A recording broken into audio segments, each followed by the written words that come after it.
tere, kallid kuulajad! Tänase teema pealkiri on Kuidas ma tean, et Jumal kõneleb?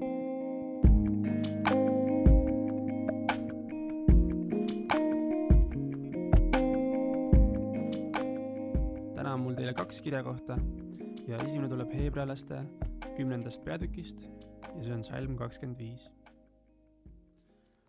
Ärgem jätkem unarusse oma koguduse kooskäimist, nõnda nagu mõnel on kombeks, vaid julgustagem selleks üksteist. Ja seda enam, mida rohkem te näete, seda päeva lähenevat. Ja teine on 2. Timoteuse 3. peatükk, salmid 16-17.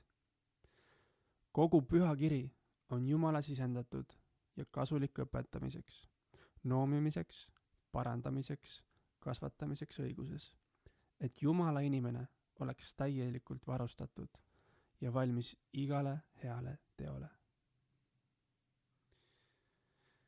Kui ma nüüd kuulen, siis palju hääli ja infot ja erinevaid allikaid ütlevad, et nad räägivad Jumala nimel. Paulus kirjutab 1. kirjas korintlastele, et poolikult me tunnetame ja poolikult me ennustame, aga kui tuleb täielik, siis kõrvaldatakse poolik.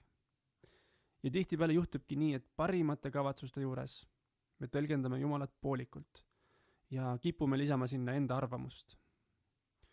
Kui meil oleks aga alati täielik kindlus, et me kuulsime Jumalalt ja saime kindlad juhised edasi liikumiseks, oleks päris lihtne olla kristlane ja meil ei oleks kedagi peale Jumala üldse vaja.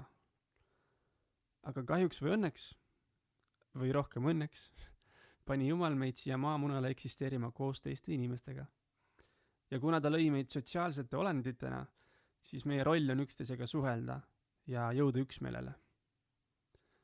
Siinkohal on ülioluline roll kogudusel. Jeesus armastab oma kogudust, ehk siis kogudusi üle maailma. Ja Piibel võrdleb isegi kogudust kui Jeesuse pruuti. Ja ma usun, et tal on väga südamel, et koguduses oleks mõistmine ja üksmeel. Ja et me päris omapäi seda üksmeelt taga ei ajaks, siis jättis ta meile taevasse naastes oma püha vaimu, kes aitab meil seda saavutada. Ja oma sõna, kust me saame võrrelda, kas Jumalalt kuuldu on kooskõlas sõnaga. Et me saaksime kinnitust, kas see päriselt oli midagi, mis me temalt kuulsime. Palvetame koos. Aitäh, Jumal, et sa oled jätnud meile oma sõna ja püha vaimu, et me ei peaks toetuma vaid oma poolikule tunnetusele. Aita meil hoida selles pimedas maailmas oma fookus sinu peal, et me ei toetuks kõrvaliste arvamuste ja hinnangute peale, mis meid iga päev ümbritsevad.